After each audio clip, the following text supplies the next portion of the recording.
IT stock से भी आपकी राय लेना चाह रहा था मसीन साहब। कल आईटी फ्रंट से लीडिंग फ्रॉम द फ्रंट कर रहे थे। अभी आपको रिजल्ट्स के पहले वहां पे कुछ अपॉर्चुनिटी दिख रही है किसी में? देखिए, आईटी में जब सब अंडरवेट हो गए थे तो वहां मौका था। अब वो ऑलरेडी आपको दिख रहा है कि HCL, Tech Mahindra, TCS is hitting new highs.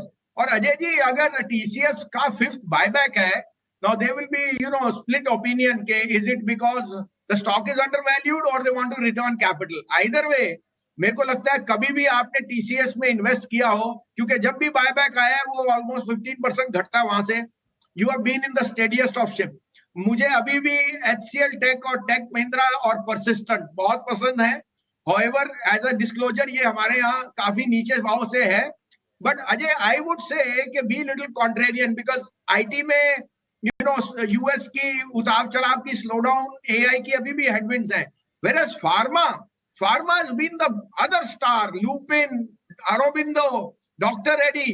तो मेरे को लगता है आपको अगर निवेश करना है, एक फार्मा का ईटीएफ या फार्मा थीमेटिक फंड लीजिए। SBI and Nippon have a very good pharma fund. और अगर आप बास्केट ऑफ स्टॉक्स लेते हैं बोथ आईटी और इसमें, you will be richly rewarded. Don't go for individual stocks because earnings are around the corner.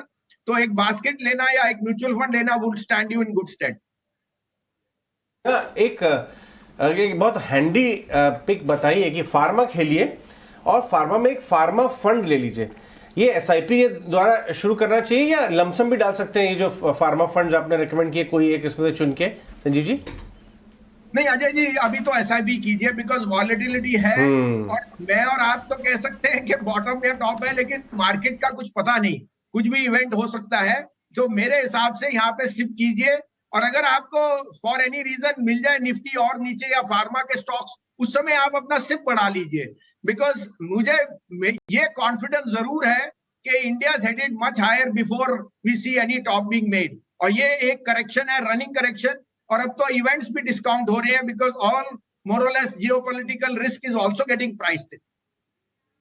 पर आखिरी सवाल जाने से पहले मैं जान रहा हूं कि आपका अदानी पोर्ट्स से भी पॉजिटिव रवैया है। अदानी पोर्ट्स में आज भी एक मोतीलाल ओसवाल ने 1000 प्लस की कॉल दी है और इनफैक्ट कल हमने देखा अदानी पोर्ट्स 25 साल अपने कंप्लीट कर रहा है। इसमें क्या राय बन रही है आपकी इस भाव से? तो अजय जी, पहले तो मैं आपको डिस्क्लोजर दे दूं कि ये जब ये जनवरी एंड फरवरी में एक क्राइसिस आया था, हमने अपने ब्रेव हार्ट क्लाइंट्स को अडानी पोर्ट और आईसीसी अंबुजा होल हार्टेडली दिलाया। और हमें कोई इंटेंशन नहीं उसको अभी बेचने की या आगे भी बेचने की। बिकॉज ये जो मोनोपलीज है, मैंने अडानी पोर्ट की वर्किंग देख रखी है। It is I think arguably the third best in the world. Yes, ये थोड़ी अनसर्टेनिटी आ गई because they have a 2% exposure on the Haifa port. That was more to do to get an access into the Strait of Hormuz. But जैसे उन्होंने guide किया, they are on the other side of the war and they have safely safeguarded their own investment and the people. मुझे लगता है ये decline is more of a sentimental weakness और ये एक बाइंग अपॉर्चुनिटी है।